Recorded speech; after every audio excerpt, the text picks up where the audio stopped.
On commence cet après-midi avec une présentation du professeur David Saadoun, qui travaille à l'hôpital de la Pitié-Salpêtrière, qui est spécialiste du syndrome de B7 et qui va nous présenter les actualités 2024 concernant le traitement de la maladie. Je vous remercie beaucoup pour l'invitation. Et donc, j'ai essayé de vous refaire une présentation pour que ce soit assez interactif. Donc, le traitement en 2024, il n'y a pas non plus énormément de gros changements, mais on va voir quand même les choses les plus récentes. Et surtout, on va voir comment on essaye de gérer au quotidien les différents aspects de cette maladie. Je vais aller assez vite sur les premières diapos, mais c'est pour poser un peu les choses. Vous savez que dans la maladie de B7, la problématique, c'est un diagnostic qui n'est pas formel, qui est souvent probable sur des éléments cliniques et sur de l'épidémio. Donc, ce qu'il faut quand même garder à l'esprit, c'est on a affaire à des sujets relativement jeunes, que c'est quand même assez rare que la maladie débute, c'est-à-dire que les premiers symptômes débutent après 55 ans. Ça peut arriver, on va le voir. Que globalement, les hommes font des formes plus sévères que les femmes, mais que, il y a autant d'hommes que de femmes qui peuvent être touchés par cette maladie. Et il y a quelques formes pédiatriques. Sur le plan physiopathologique, c'est important d'avoir quelques notions parce que ça guide la thérapeutique. Il y a bien entendu des événements et un environnement lié au microbiote et à la dysbiose qui est notamment au niveau salivaire, mais probablement aussi sur d'autres tissus, qui est très importante. Il y a des triggers infectieux qui sont assez clairs. Il y a beaucoup de collègues dans certains pays, notamment en Afrique du Nord, qui traitent les patients lors des poussées par des antibiothérapies contre du strepto notamment.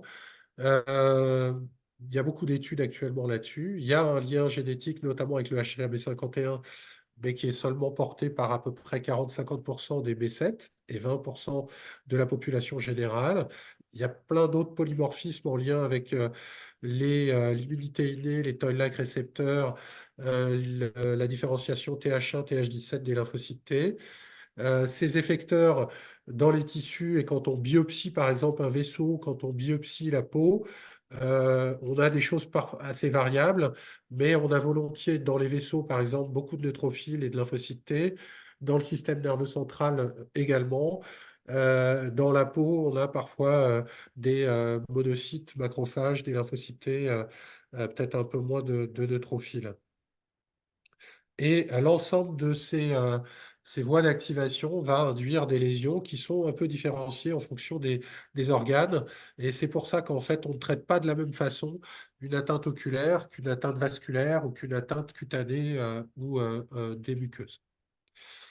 La génétique, elle a permis quand même de pas mal mieux appréhender ce qu'on appelle maintenant syndrome de B7 parce que plus qu'une maladie, vous allez voir que c'est quand même très hétérogène en termes de symptomatologie.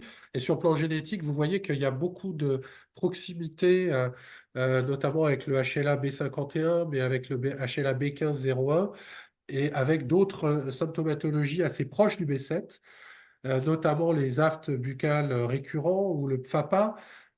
Et on pense qu'il y a des liens très, très marqués sur le plan physiopathologique et génétique. C'est pour ça qu'en fait, en pratique, on ne traite pas forcément une maladie, mais on traite plutôt des symptômes et des formes qui ressemblent au B7. Et si on a des patients qui ont des aftes récurrents, on ne va pas trop tergiverser pour les traiter, je dirais, de la manière qui est d'une manière très proche de ce qu'on ferait pour des ulcérations buccales du B7. Alors la clinique, elle se distingue de la manière suivante, avec une représentation des pourcentages des atteintes. Bien sûr, les atteintes muqueuses et cutanées et articulaires sont les plus fréquentes. Et ça tombe bien parce que quand on regarde les phénotypes cliniques, ben, on s'aperçoit que ça s'associe souvent, moins fréquemment les articulations que les atteintes cutanées et muqueuses. Mais quand on a ce type d'atteinte cutanée ou muqueuse, on a plus volontiers des atteintes articulaires. Les atteintes oculaires, Pascal vous en parlera, j'en dirai un ou deux mots très rapidement, mais c'est Pascal qui vous en parlera. C'est un sur deux des patients, donc c'est quand même une problématique très importante. Et dans les atteintes plus graves, j'insisterai sur les atteintes neurologiques et cardiovasculaires qui ne sont pas fréquemment associées, mais qui se traitent d'une manière assez proche. Les atteintes digestives, j'en parlerai très peu et quasiment pas parce que c'est vraiment exceptionnel dans les pays européens. C'est plutôt au Japon et en Corée qu'ils en parlent beaucoup et qu'ils voient probablement des phénotypes un peu différents des nôtres. Alors là, on rentre dans la difficulté du syndrome de B7 parce que, effectivement, c'est pas comme d'autres maladies auto-immunes ou inflammatoires où il y a des signatures biologiques ou histologiques. On a de la clinique, on a une suspicion sur un terrain, des sujets jeunes qui viennent de régions d'endémie. Mais parfois, on a des patients qui ont des racines européennes, qui n'ont pas d'antécédents familiaux et qui ont juste des symptômes cliniques. Donc, c'est plus compliqué que ça. Mais en tout cas, ces critères de classification, qui ne sont pas encore une fois des critères diagnostiques, nous guident pour prendre en charge les patients.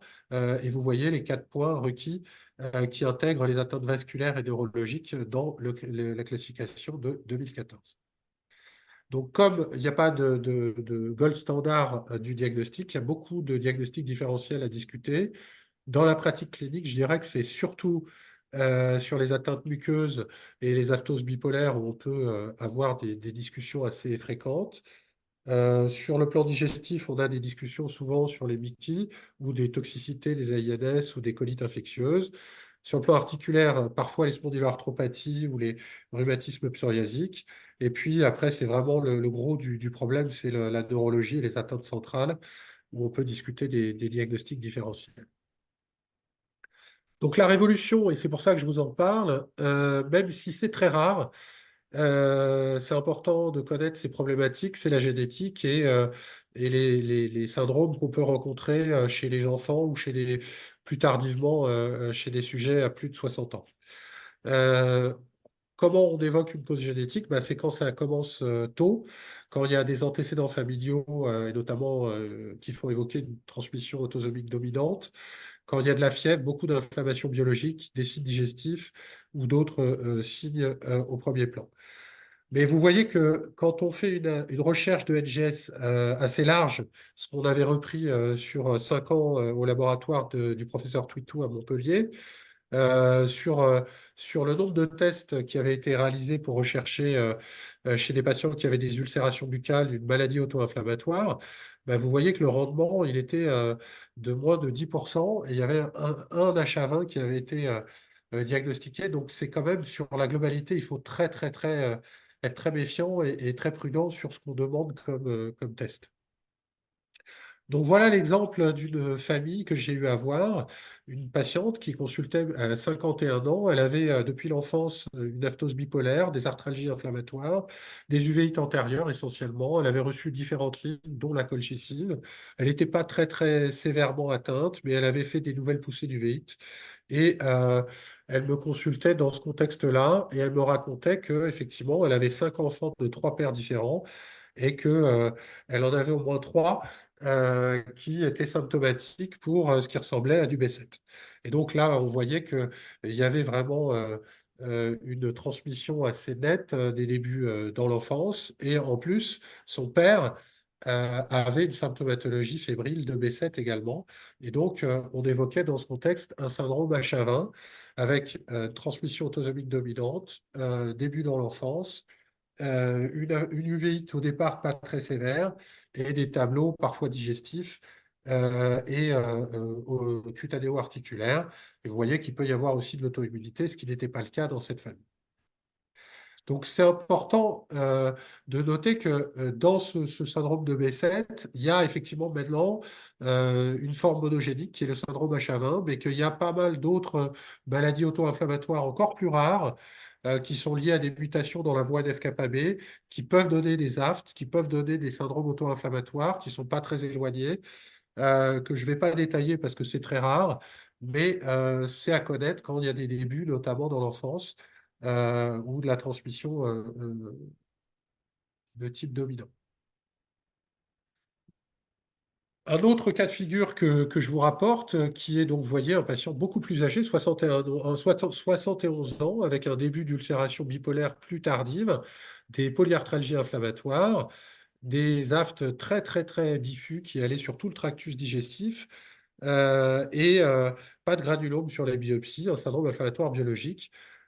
Et donc, ce patient avait des anomalies biologiques sur la numération avec une macrocytose et une anémie également. Et donc, ce patient avait un syndrome myélodysplasique avec une trisomie 8 et un syndrome B7-like. Donc ça, c'est des choses qu'on voit dans les pathologies de type euh, de clonalité avec l'âge.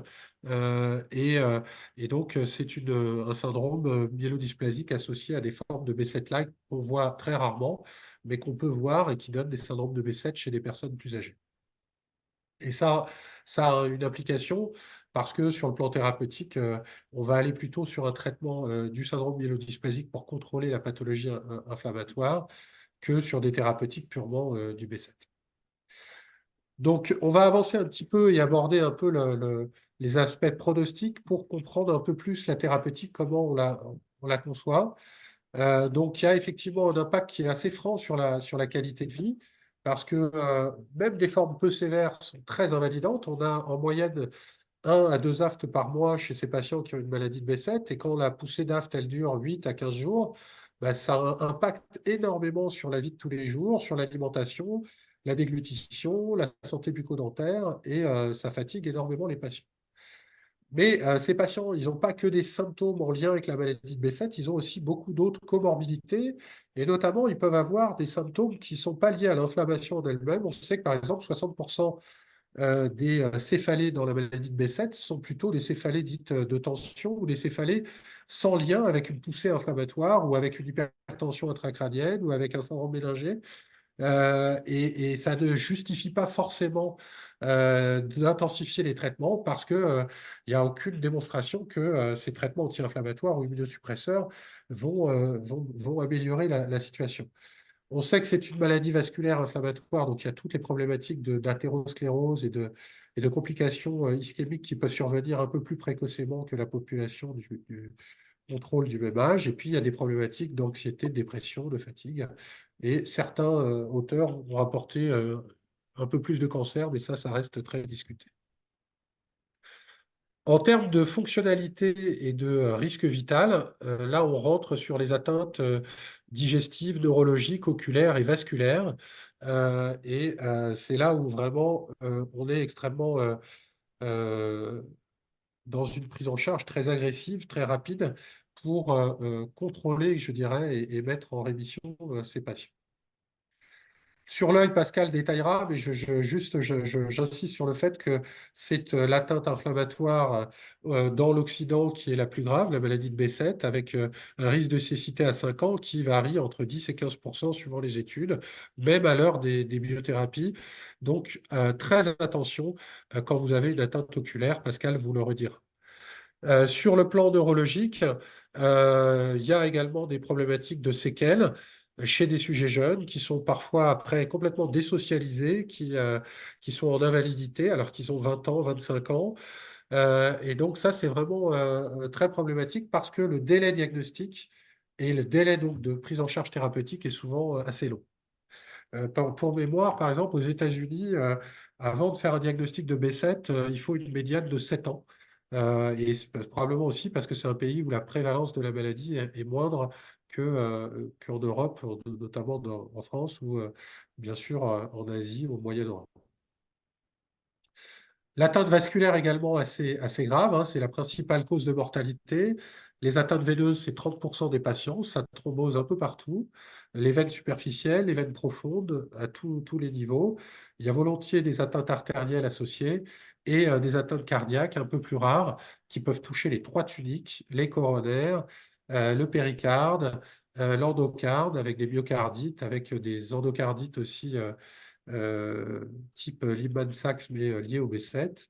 Donc ça, c'est des choses qu'on peut voir sur des formes un peu sévères ou un peu larvées. Et donc, quand on regarde la mortalité, bah, vous voyez qu'il y a une disproportion entre la mortalité chez les hommes et chez les femmes, probablement parce que les atteintes plus sévères sont rencontrées chez les hommes, et parce qu'on sait que, en termes pronostiques, un sujet masculin d'âge jeune est le principal facteur de mauvais pronostic dans cette maladie. Et c'est pour cela que si on a une forme un peu moins sévère, mais avec beaucoup de poussées, par exemple d'aphte ou d'arthrite chez un sujet jeune de sexe masculin, ou alors des uvéites antérieures chez des sujets jeunes de sexe masculin, on sera probablement un peu plus drastique sur la prise en charge, avec une intensité de traitement un peu plus élevée que chez une patiente, parce qu'on sait que c'est un facteur de mauvais pronostic. Donc, voici un peu les potentiels facteurs de mauvais pronostic. Le sexe masculin, l'âge jeune. Et puis après, bien sûr, quand on a de la fièvre et un syndrome inflammatoire biologique, parce que c'est très associé à un risque de complications vasculaires, artérielles ou veineuses potentiellement graves. Et donc, toute fièvre ou syndrome inflammatoire chez un B7 connu nous font évoquer une atteinte vasculaire. Alors, quels sont les bilans qu'on doit réaliser quand on a un diagnostic? Quelle que soit la maladie de B7, on va systématiquement réaliser un examen oculaire pour vérifier qu'il n'y a pas des séquelles asymptomatiques d'atteinte oculaire. Si c'est le cas, ce sera très important dans la prise en charge parce que le risque de récidive est beaucoup plus élevé et il faudra protéger l'œil en plus de la symptomatologie cutanéo-articulaire à traiter. Et ça, c'est très important. Euh, dans quel cadre on va réaliser des examens vasculaires? Je dirais pas systématiquement si le patient n'a pas de symptomatologie évocatrice. Systématiquement s'il y a de la fièvre ou un syndrome inflammatoire. Et dans ce cas-là, on fera un scanner thoraco-abdominopelvien et des Dopplers artério-veineux des membres. Et puis après, on se laissera guider éventuellement par la clinique. Pour l'imagerie cérébrale et les ponctions lombaires, bah, c'est la clinique et c'est souvent des tableaux de céphalée, céphalée fébrile ou de déficit, syndrome méningé ou de signes focaux. Alors, le HLA-B51, on en parle, on dit systématiquement dans tous les PNDS ou toutes les revues que ce n'est pas un examen qu'on fait systématiquement parce que ça coûte cher et que ça n'est pas utile dans la majorité des cas. Mais cependant, on peut nuancer chez certains patients chez qui il peut y avoir un doute et on aimerait avoir un élément supplémentaire pour asseoir éventuellement le diagnostic. Ça peut parfois être d'une utilité en tout cas, on peut le réaliser parfois, mais c'est pas la règle. Donc, en termes de prise en charge, ben, bien entendu, il faut savoir qu'est-ce qu'on a à traiter. Est-ce que c'est de la qualité de vie ou est-ce que c'est un risque fonctionnel ou vital? Bien entendu, l'intensité du traitement va en dépendre. Et on va traiter l'inflammation à court terme et à moyen terme et à long terme, on va éviter les complications des traitements de la maladie et limiter les récidives et les séquelles. Donc, globalement, ça, c'est propre à toute maladie inflammatoire, mais dans le B7, qui est une maladie du sujet jeune, avec des gros problèmes d'observance et avec des risques de récurrence importants, c'est encore plus vrai que dans d'autres pathologies. Donc, on va aborder un peu la thérapeutique des formes cutanéo-muqueuses.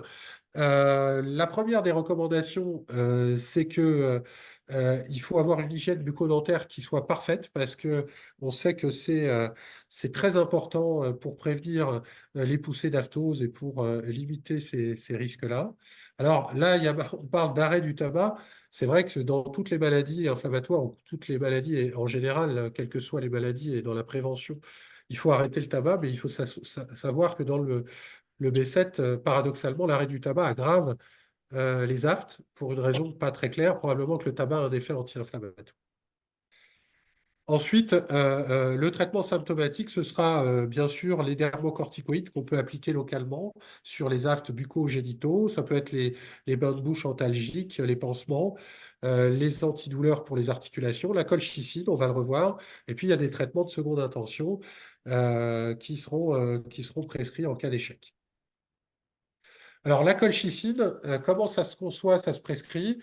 En général, c'est toujours le traitement de première intention dans les atteintes cutanéo-muqueuses et articulaires.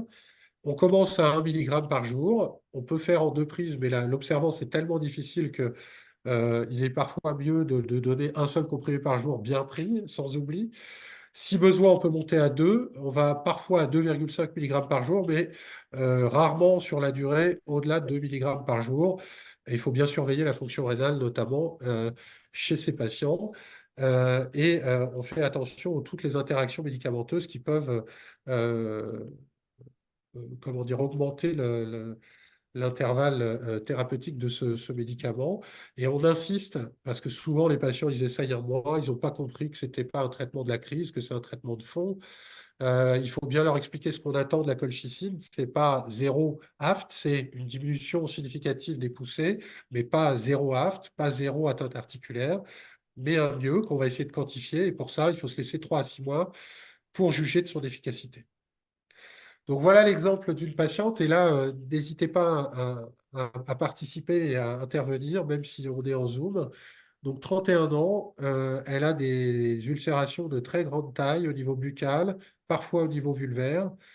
C'est quasiment en permanence. Elle n'arrête pas elle n'arrive pas à savoir si elle a des poussées ou des arrêts de poussées. Elle est très très gênée.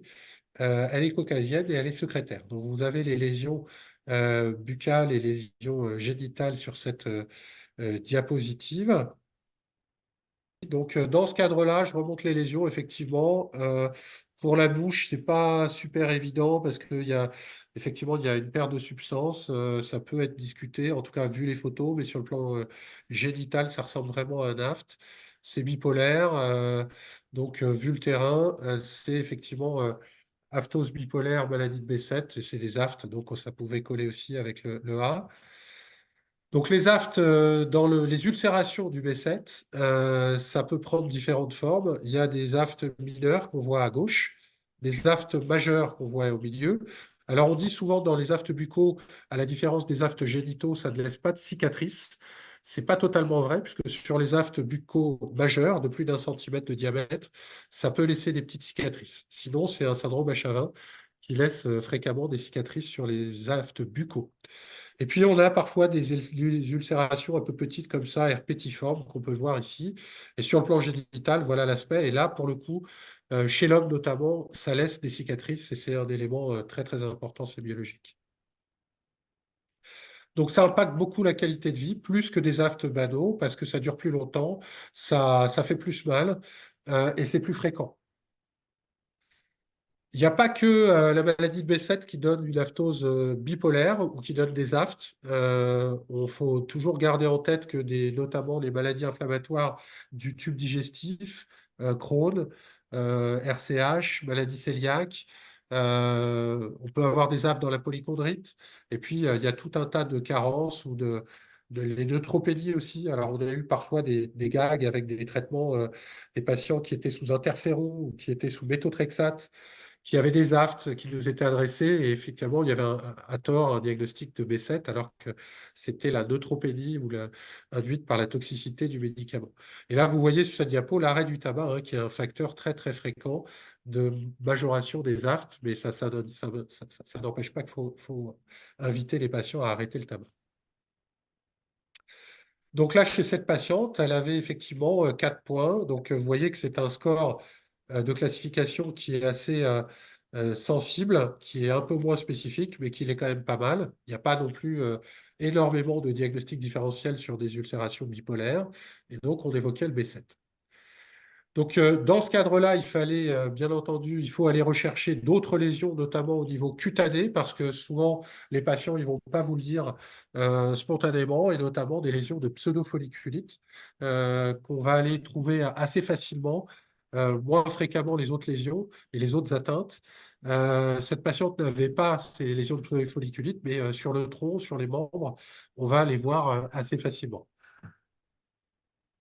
Donc, les autres atteintes qu'il faut rechercher à part les aftes, il y a donc la pseudofolliculite, on l'a vu, l'érythème doueux que vous avez là, ici, sur la croix, les thromboses veineuses superficielles qu'on peut voir sur le pied, le dos du pied de ce patient, et une lésion que j'aimerais vraiment, sur laquelle j'aimerais insister, qui est la maladie de Verneuil, les hydrosadénites, qui sont assez fréquentes quand on interroge les malades.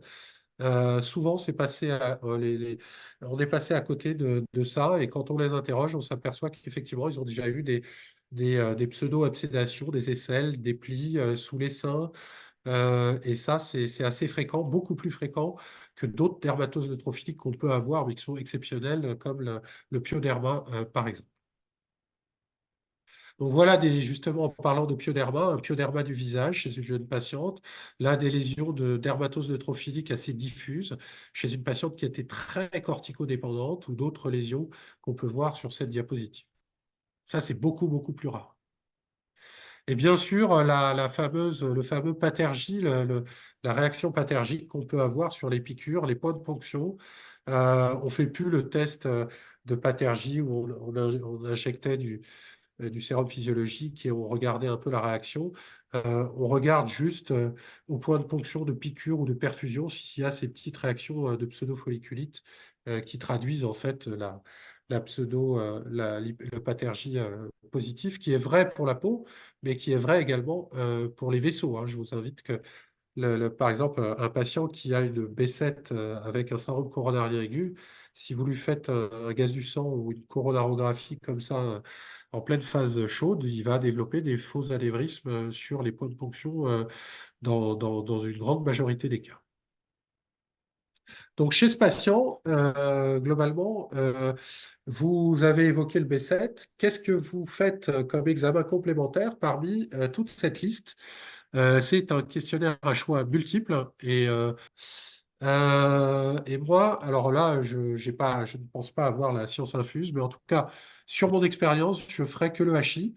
Le HLA-B51, on en a parlé. Là, on a une aphthose bipolaire. On a une patiente qui n'a pas de symptomatologie digestive qui justifie aller plus loin sur le plan digestif. Le bilan immunologique ne servirait pas, à mon sens, là, sur ce plan-là. Et puis, les biopsies n'ont pas d'intérêt parce qu'elles n'ont pas de spécificité lésionnelle. En fait, les biopsies, on les fait uniquement quand on a des doutes sur des pemphigus, sur des lésions atypiques, notamment au niveau buccal, parfois au niveau génital. Et là, on discute et on voit avec les stomatos ou les dermatos leur avis. Et s'ils veulent biopsier, en plus des auto-anticorps d'anti-épiderme, c'est eux qui voient ça. Mais là, NFS-CRP, avec, je dirais, pas beaucoup d'informations, si ce n'est peut-être un petit syndrome inflammatoire ou des cytopénies, mais on ne va pas plus loin en général.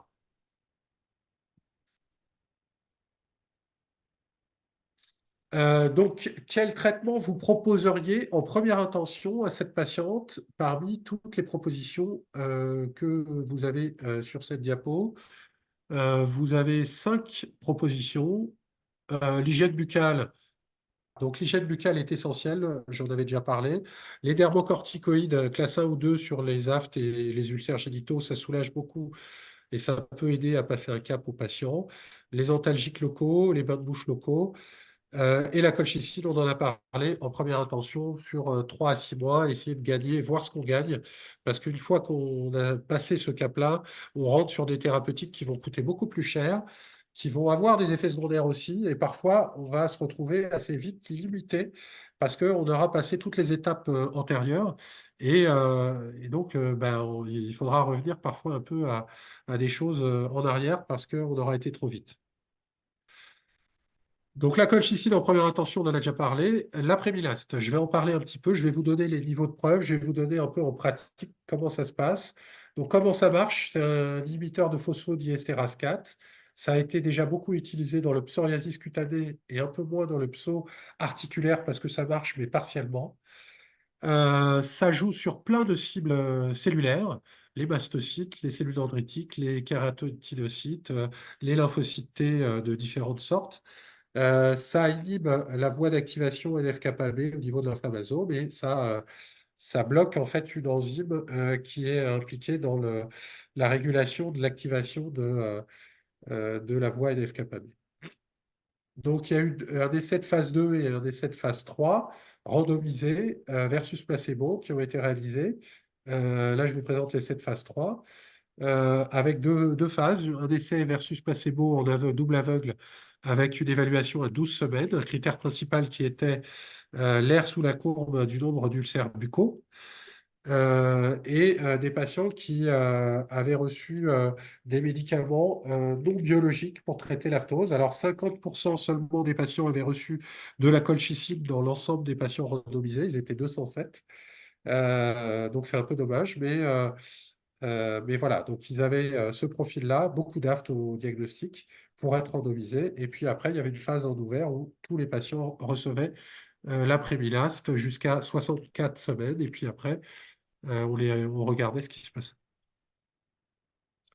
Donc, vous voyez qu'en termes d'efficacité, l'air sous la courbe du nombre d'aphtes buccaux est beaucoup plus favorable avec l'après-milaste par rapport au placebo, 129 versus 222. Vous voyez que la cinétique de régression des aftes est beaucoup plus importante avec la Prévilaste et ça marche très très vite en pratique dès les 2 premières semaines de traitement.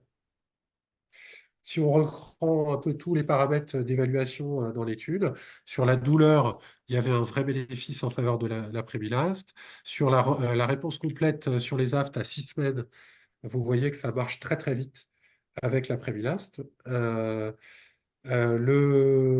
réponse complète à 12 semaines, ça veut dire pas d'aft à 12 semaines, c'est 53% versus 22% pour le placebo. C'est 2 semaines pour arriver à une résolution des aftes avec la Prévilaste versus 8 semaines dans le groupe placebo. Et le délai médian avant la récidive était de 4,6 semaines versus 2,3 semaines pour le groupe placebo. Et le maintien des résultats a été observé jusqu'à 64 semaines, donc en phase ouverte. Le point important, en dehors de ce maintien qu'on voit bien sur la diapositive, c'est qu'à l'arrêt du traitement, donc vous voyez, beaucoup de patients arrêtés à 64 semaines, et donc ça avait un effet très suspensif, et les patients reprenaient leur symptomatologie antérieure, dans la majorité des cas, à l'arrêt du traitement très rapidement. Donc ça, c'est quand même un point aussi important. En termes d'effets secondaires, et ça c'est aussi un autre point, vous voyez que dans le bras après Milaste à la phase initiale, 40% de diarrhée, 20% de nausée. Euh, donc ça c'est vraiment quelque chose qui est assez significatif par rapport au placebo. Et c'est, je dirais, ce qui fait que dans 30 à 40% des cas, le traitement doit être arrêté dès les 4 premières semaines de traitement. Et c'est vraiment les principaux effets secondaires. On a parfois des insomnies qui obligent à arrêter les traitements, mais c'est exceptionnel. Donc en pratique, comment ça se passe? Ben, l'AMM, c'est un traitement de deuxième intention quand les patients ont une contrôle insuffisant ou avec la colchicine ou une contre-indication. Il faut augmenter les doses de 10 mg sur la première semaine. On commence à 10 mg le premier jour, puis 20 mg le lendemain, puis 30 mg sur le lendemain, jusqu'à 30 mg x 2 en 2 prises à la fin de la première semaine. Et globalement, on essaye de voir comment ça se passe. Alors, ce qu'il faut savoir, c'est que je vous ai dit, les effets secondaires digestifs, nausées, diarrhée, c'est très précoce, donc il ne faut pas hésiter à leur expliquer et surtout leur donner des anti-émétiques et des antisécrétoires pour la diarrhée très précocement pour essayer de pallier ces effets secondaires. Et on essaye, comme pour la colchicine, d'avoir une évaluation à 3 mois, puis 6 mois, pour vraiment juger de son efficacité. Et en général, là, sur les aftes, ça marche très, très bien. Alors, on parle aussi de l'anxiété et de la dépression parce qu'il y a eu un warning sur les syndromes dépressifs et un risque suicidaire. On a eu quelques cas, effectivement, de patients qui ont fait des idéations suicidaires pour lesquelles on a dû interrompre le médicament. Et ça représente une contre-indication pour poursuivre ce traitement ou pour l'instaurer si vous avez un patient qui préalablement a un syndrome dépressif très sévère et qui a un risque suicidaire. Donc cette patiente, globalement, on lui a mis la Prévilaste en plus de la colchicine qui marchait mais partiellement. Donc dans ce cadre-là, on peut garder la colchicine. Il n'y a pas lieu de l'arrêter si elle a un effet partiel. On peut y associer la Prévilaste. Et là, vous voyez qu'elle a un désir de grossesse. Euh, et donc, ben, globalement, il faut la renseigner, lui dire qu'est-ce qu'on fait en termes de prise en charge et qu'est-ce que vous lui diriez à cette patiente. Est-ce que vous avez des propositions?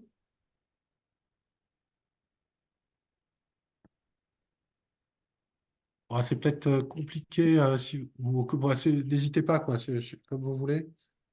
Dans la salle, peut-être. Ça, des questions, des Elle est sous propositions. colchicine après Milaste, elle démarre une grossesse Je et elle pense est qu'il inquiète. faut Milaste, moi. Comment? Je pense qu'il faut arrêter l'après-Milaste. Ouais, tout à fait. Donc là, il faut arrêter après Milaste. Mais la patiente, elle avait quand même une maladie qui n'était pas très bien contrôlée avec la colchicine. Donc, on risque de se retrouver dans une situation antérieure. Donc, oui, on va poursuivre la colchicine, mais il est fort probable que sa maladie sera à nouveau pas très, très bien contrôlée sur les ulcérations. Donc, là, l'après-Milaste est contre-indiqué, donc il faut lui dire. Il faut lui dire aussi que la grossesse n'est pas une situation à risque dans la maladie de B7, que il n'y a pas d'essai sur des grosses cohortes, mais en tout cas sur les expériences des différentes cohortes, il n'y a pas de choses inquiétantes en termes de suivi ou d'aggravation de la maladie ou de complications obstétricales. Donc on peut la rassurer. On peut lui dire qu'il faut absolument, et d'ailleurs il faut lui dire que la colchicine n'est absolument pas contre-indiquée. Et ça, c'est très très important comme message.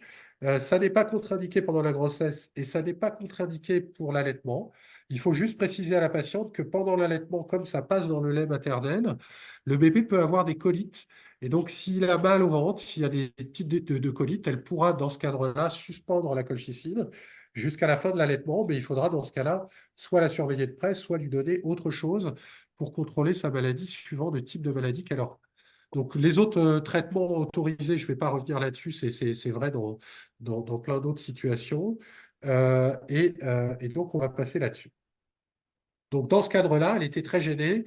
Moi, je lui aurais mis de la colchicine et j'aurais pas mis de corticoïdes, contrairement à ce qui a été mis là, parce que c'est possible de le faire, mais je déconseille fortement, en général, de mettre des corticoïdes systémiques sur des aftes, parce que compte tenu de la fréquence des récidives et du niveau de corticoïdes qu'il faut pour contrôler les aftes, on va rentrer dans des automédications et des complications des corticoïdes qui me semblent trop importante et trop risquée par rapport aux complications qu'on va avoir sur le long terme sur des symptômes qui sont extrêmement récurrents, très fréquents.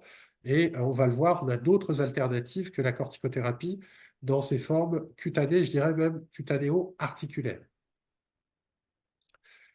Donc, en dehors de la grossesse, qu'est-ce qu'on a comme alternative sur des formes cutanéo-articulaires? Là, on va essayer d'avancer et de passer au-delà de commencer à aborder aussi les articulations. Ben, on a pour les aftes le thalidomide, mais thalidomide, c'est tellement difficile à prescrire. Il y a des effets secondaires. Chez les femmes jeunes, il ne faut pas qu'elles aient de grossesse. Il y a les risques de neuropathie, les risques de thrombose. La prescription et son renouvellement, c'est très très compliqué. Donc, en pratique, moi, je ne l'utilise plus.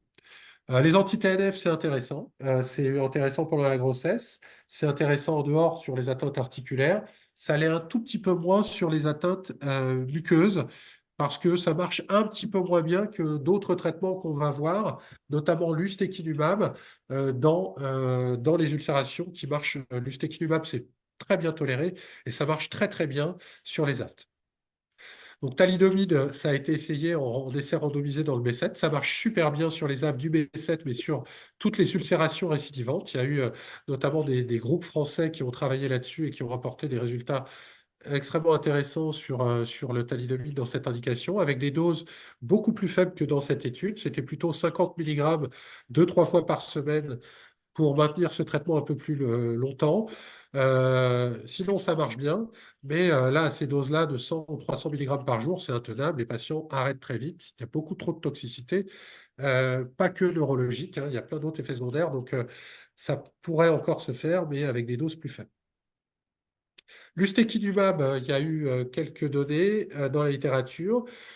C'est un traitement qui est utilisé dans le pso et tout ce qui marche dans le pso en général marche assez bien sur l'atteinte muqueuse du B7 ou l'atteinte cutanée du B7. Ça a été utilisé plutôt à 90 mg S0, S4 et après toutes les 12 semaines au début, mais on a dû rapprocher pas mal chez certains patients parce qu'il y avait des effets de fin de dose quand on faisait les interdoses de 12 semaines. Et avec ça, en général, ça marche assez bien. Il faut être un peu patient parce que il faut attendre les 2 premières injections, mais après, ça donne des bons résultats. Et la tolérance est excellente. Et ça peut marcher aussi un peu sur les articulations. Alors ça, c'est pas encore publié. On a essayé sur la base de ce que je vous disais sur des traitements qui marchent dans le pso, les anti-L23 dans la maladie de B7. Quel est le retour d'expérience? Donc on les utilisait à 100 mg, c'est un anti-L23, 100 mg sous-cutané toutes les 4 semaines sur 2 injections, puis toutes les 8 semaines. C'est aussi un médicament utilisé dans le pso. On l'utilisait chez des patients très réfractaires sur le plan des aftes ou des atteintes articulaires. Et vous voyez que ça marche dans un certain nombre de cas, ça marche assez partiellement. C'est un peu moins bon que ce qu'on avait avec l'ustekinumab. Et je dirais que le point négatif de ce médicament, et c'est comme ça qu'on peut juger dans des essais non randomisés, en tout cas dans des suivis de cohorte, de la qualité ou de l'efficacité d'un médicament, c'est quand on a des rechutes, notamment sur des organes un peu sévères. C'est-à-dire que là, on a observé une uvéite assez sévère, une vascularite rétinienne chez un patient et une atteinte neurologique centrale. Donc, je dirais, c'est pas un médicament qu'on va recommander demain, ce médicament. Euh, mais ça peut être, comme on n'a pas non plus toujours beaucoup de possibilités thérapeutiques, puisque la prévilase, parfois, c'est mal toléré, ça peut être un support, mais il faut être vigilant.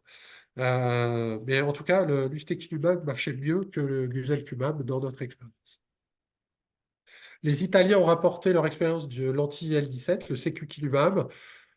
Ils ont rapporté à peu près la même chose que nous avec le guselkumab, c'est à savoir une réponse assez modeste sur les aftes et les articulations, et des rechutes inquiétantes sur des organes vitaux chez un ou deux patients. Donc, prudence aussi avec l'anti-L17, ce n'est pas un médicament qu'on utilise beaucoup dans cette maladie. Et puis, on utilise de temps en temps des JAK inhibiteurs avec parcimonie, alors surtout sur des formes très réfractaires articulaires, chez les patients qui avaient été beaucoup intolérants à plein de choses. Ça peut marcher dans certains cas. Les Chinois l'ont beaucoup utilisé chez des patients avec des atteintes très diverses du B7, parfois avec des atteintes vasculaires, des atteintes digestives. Et dans leur expérience, ça a l'air assez intéressant dans un certain nombre de cas. Alors, il n'y a pas de grosse série, mais c'est quelque chose qu'ils ont fait avec du tofacitinib. Et à ma connaissance, il y a eu aussi du baricitinib qui a été utilisé. Donc, ça peut être quelque chose d'intéressant.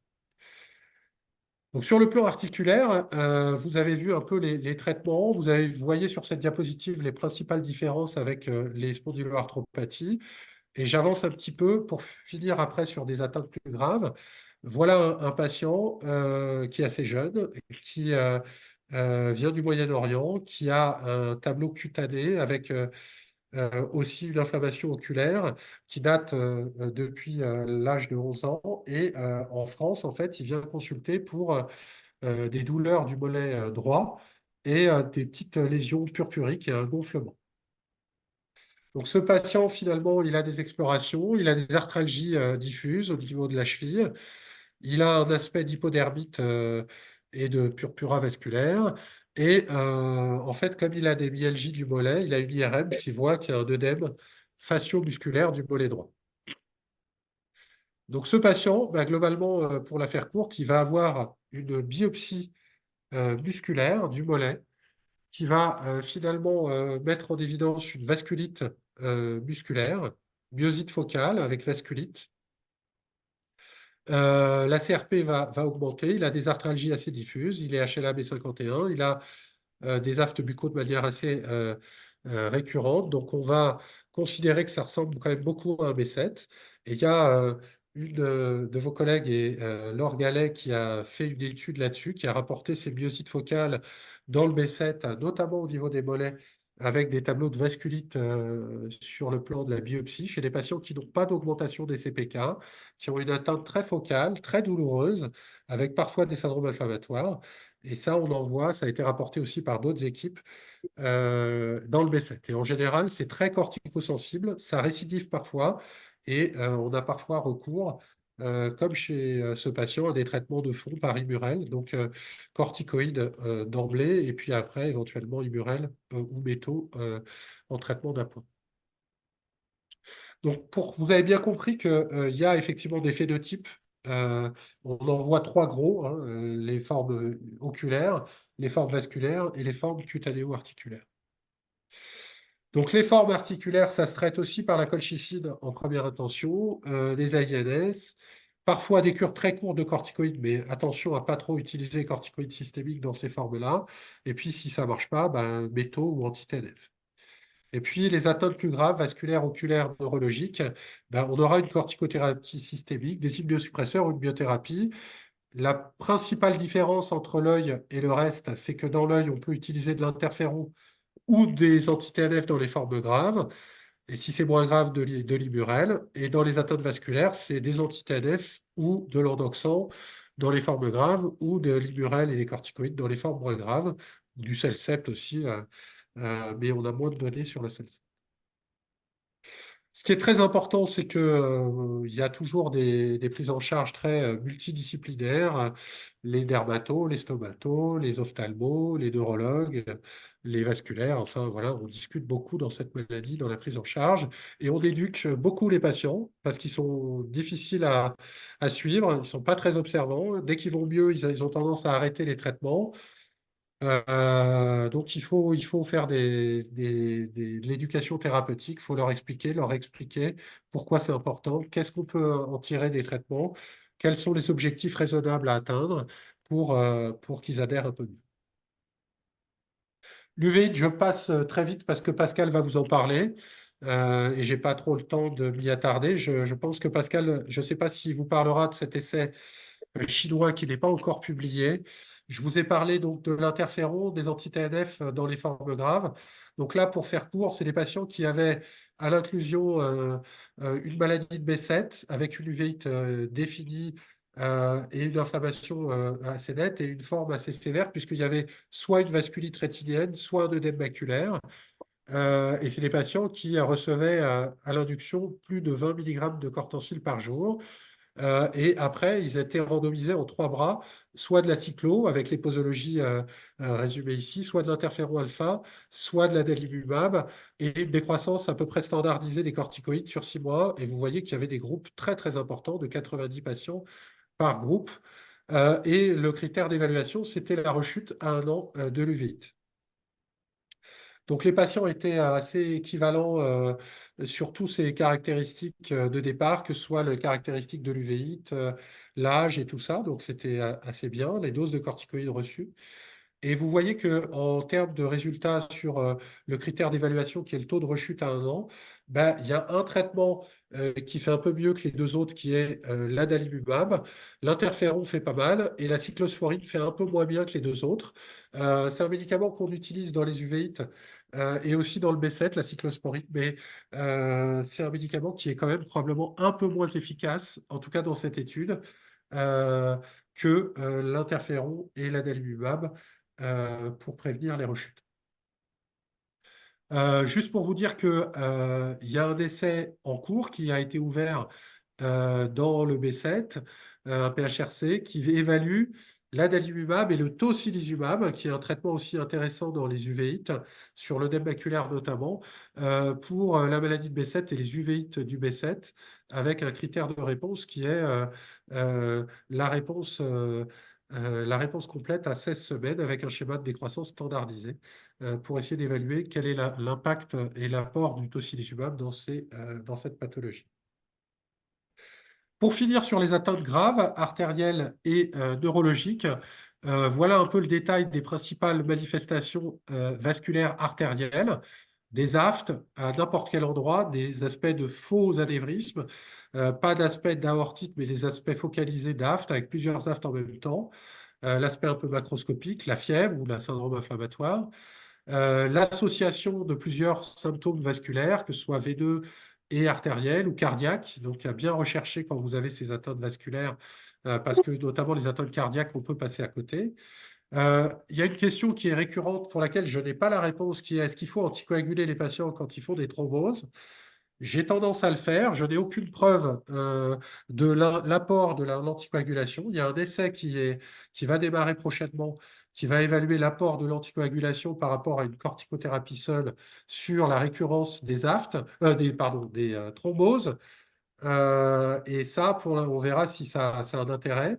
Mais pour l'instant, je dirais, il y a des collègues qui disent ne faut mettre que des corticoïdes ou des immunosuppresseurs, et puis il y en a d'autres qui disent que c'est quand même intéressant de rajouter des anticoagulants, mais sans aucune démonstration et un niveau de preuve important pour l'un ou pour l'autre. L'autre élément qui est important sur le problème vasculaire, c'est la revascularisation. Vous avez tous les messages à savoir sur la revascularisation dans cette maladie inflammatoire. Le premier, il faut savoir que le périopératoire précoce, à savoir, ça va jusqu'à les 2 ans après la chirurgie, où la revascularisation est sujet à rechute et à complications. Les principales complications, c'est soit de la thrombose, soit du faux anévrisme sur le site opératoire. Donc, ça récidive beaucoup sur le site opératoire ou sur les sutures du site opératoire. Le deuxième message, c'est que ça peut récidiver tardivement, et ça c'est vrai dans d'autres vascularites des gros vaisseaux comme l'artérite tacelle géante, peut récidiver très tardivement, donc il faut les surveiller longtemps.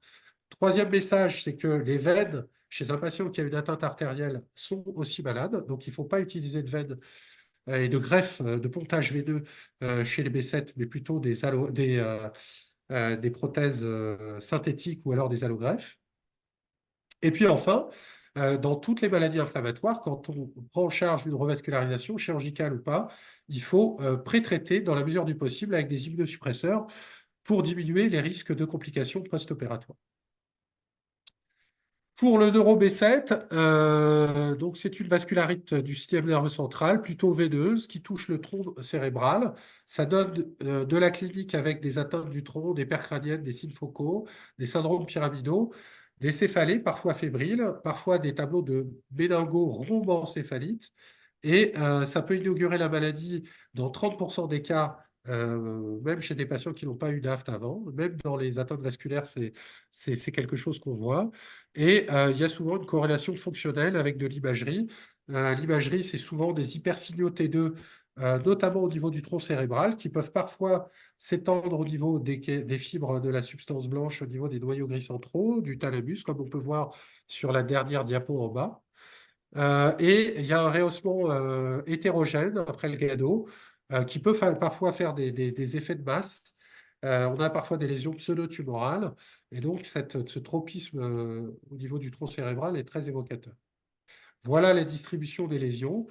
Tronc cérébral 80%, noyaux gris centraux et capsulothalamique 20 à 30%.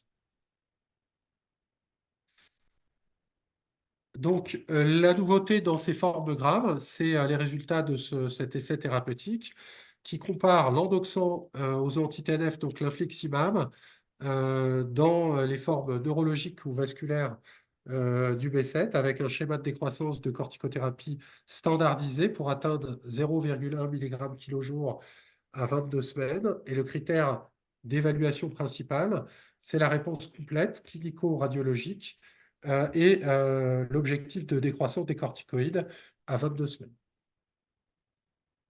Donc, il y a eu 52 patients randomisés, 25 dans le bras endoxan, 27 dans le bras infliximab, qui ont été analysés en intention de traiter. Et donc, c'est un essai bayésien qui avait comme objectif d'évaluer la probabilité d'atteindre 70% de réponse complète à 22 semaines, suivant les critères que je vous ai donnés. Et donc, vous voyez que dans le bras infliximab, 81% des patients ont atteint la réponse complète versus 56% seulement dans le bras endoxan. Donc, c'est une différence qui est assez importante de 22,9. Et la probabilité a posteriori de réponse complète d'au moins 70% à 22 semaines était de 97,4% pour l'infliximab versus 6% pour l'endoxan. Donc ça, c'est quelque chose qui est assez important pour ces formes graves. Alors, il y avait beaucoup plus d'atteintes vasculaires que neurologiques dans cet essai. Les atteintes, on ne les a pas là, mais en tout cas, les atteintes neurologiques, il y en avait en proportion peut-être que 30% et 70% d'atteintes vasculaires. Donc, je dirais que la généralisation de ces résultats, c'est une série qui est quand même assez petite, hein. Elle se fera plus sur le plan vasculaire que neurologique. Mais en tout cas, on a une réponse assez nette en faveur de l'infliximab. L'autre élément de cette étude, c'est qu'en termes d'effets secondaires globaux, il y en avait beaucoup plus avec l'endoxan qu'avec l'infliximab. Donc ça nous renforce aussi sur le fait que c'est un traitement qui est quand même beaucoup mieux toléré, même si en termes d'effets secondaires graves, la proportion était identique entre les deux bras. Donc pour finir, voilà un petit peu un résumé de tous les biothérapies utilisées ou immunomodulateurs dans la maladie de B7 en fonction des atteintes en 2024. Je n'ai pas mis le guselkumab parce que je n'avais pas la place et parce que ce n'est pas un médicament qui est encore, je dirais, qui a une place de choix. J'ai gardé les anti-L1 parce que dans les syndromes HA20, parfois ils sont utilisés, mais je dirais qu'en dehors de ça, ils n'ont pas leur place dans le B7. Les anti-interleukine 6 récepteurs, le tocilizumab, vous voyez que il y a quelques données rétrospectives sur le neurologique, les uvéites, et aussi parfois dans les HA20. Et vous voyez la segmentation des traitements suivant les atteintes.